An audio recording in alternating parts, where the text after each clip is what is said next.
Bobby is in the prison kitchen, and then walked into the gym to talk about the future of the Nonnies. The gym is packed with over 500 teens. Volume 2, The Bomb Blast. After the kids recognized that they must find a way to live together as equal partners on Earth, Bobby went about the work of securing his group's leadership role. Word started to spread that parts of Europe were at war, and that an evil bully from Oakland, California, was making his way east in an attempt to convert everyone over to his cult. The survivors. Michelle, I can't believe I'm saying this, but Leader Bobby, what are we gonna do about the tyrant from Oakland? Bobby, that's Sir President Bobby. Michelle, don't push your luck, Bobby. I said Leader Bobby, didn't I? Come to think of it, I take it back. I would rather be prey to the bully like Luke than stay under your rule. Bobby? Really? Michelle? No, but can you please focus? The large group of kids met in the converted prison's rec yard. Bobby, along with Mr. Wise, informed the group of now well over 500 children and teens that they needed to create a plan to go to NORAD and secure the USA's nuclear weapons. Bobby, I'm putting a 25-man woman team together to accompany me to NORAD. Our very survival may depend on us securing these weapons of mass destruction. I am also looking for evidence of what's going on in the world. Nash. It's space aliens. What else could it be?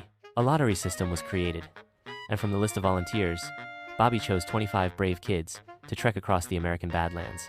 After 2 weeks of planning, Bobby and the 25 volunteers were ready to make the journey. Michelle, be careful. We need you all back safe.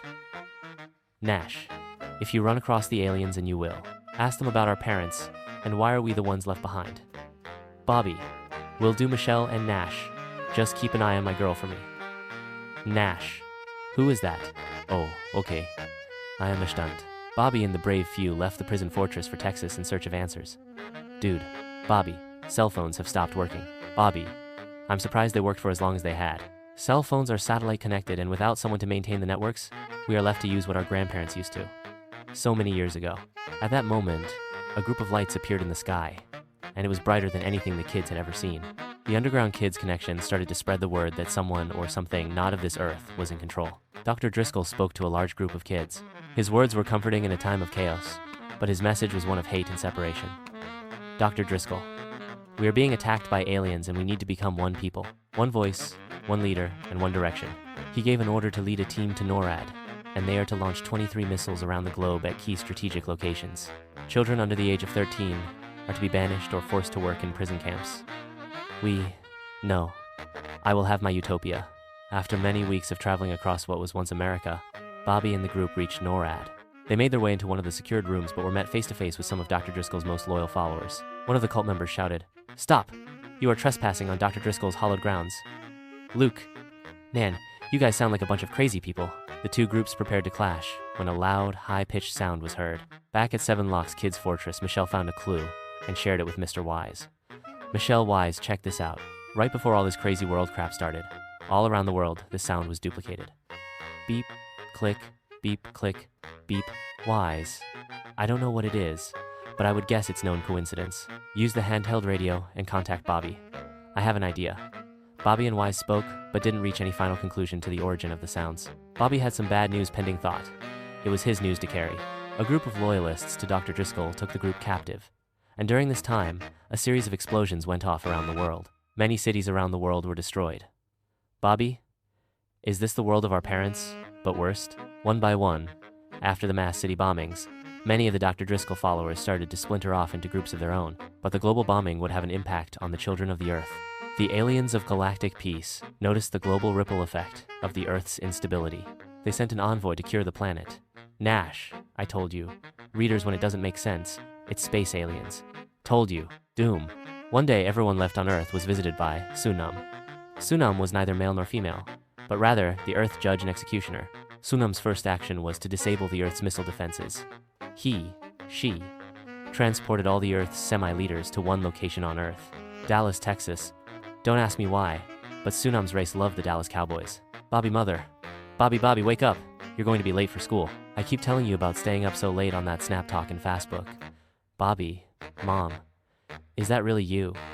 Bobby, mother. What are you talking about now? Bobby. Yeah, it's you. It's Snapchat and Facebook, mom. Bobby called a few of his friends, and no one had a clue what he was talking about. Later that day at school, Bobby was in the lunchroom talking to Nash. Bobby, Nash. Last night I had a dream, and it was crazy. Nash. Let me guess. It had something to do with aliens, right? Bobby. Yes, how did you know? Nash. It's always about aliens. The rest of the day, Bobby just enjoyed his reconstructed life after the dream. Bobby started to believe that it was all a dream until, on the school bus ride home, Michelle sat behind Nash and asked him a question. Michelle? Hey Nash, I had this weird dream last night. At that moment, Bobby popped up from his seat and said, Bobby, so did I. I had a dream that all the adults in the world were gone. Nash, let me let you all in on a little secret. That wasn't a dream. It was real, but you guys are gonna say that I'm crazy. So go on and say it. Come on, I'm ready. Michelle? Not this time, Nash. Something is definitely not right in the suburbs. The kids all met after school to openly discuss what they were experiencing. After they met, it was agreed that they would never discuss the matter openly again. All but Nash. He spent the rest of the school year looking for the alien agenda. The next day in school, Nash was talking to the guidance counselor, Mr. Minotti. Michelle and Dude walked over. Mr. Minotti, Nash, you made an interesting view of the future. I would like to explore this in more detail later in my office. Say about 11 a.m. during your PE class. Nash, sounds good, sir. Michelle asked Nash if he told the counselor about the dreams, and if he told that others had the same dream. Nash, not really, but I told him aliens had invaded our planet and threatened our future. Later that afternoon, a group of kids met in the gym, but no one knew where Nash was. Michelle, what happened to Nash? We need to call the police. It's not like him to just vanish. Bobby, we can't do anything. Mr. Minotti is an alien, and he's holding Nash hostage. The best thing we can do is to hold our silence and monitor Mr. Minotti. The kids went home, and after 3 days, the police were not investigating the disappearance of Nash. One day, Mr. Minotti asked Bobby to come to his office. Bobby went in an effort to screen the suspected alien teacher. He was also going to track the teacher's movements in an attempt to find Nash. Mr. Minotti. Bobby, you're a bright young man. Nash, the missing student. Do you have any idea of his whereabouts? Bobby. No, sir. Nash is an alien conspiracy believer. For all I know, he could be snooping around Area 51. Mr. Minotti, what's your beliefs? Bobby, sir. I believe that everything in this world has a scientific answer. Mr. Minotti. Good. I would hate to see you and your friends all vanish like Nash. You understand me.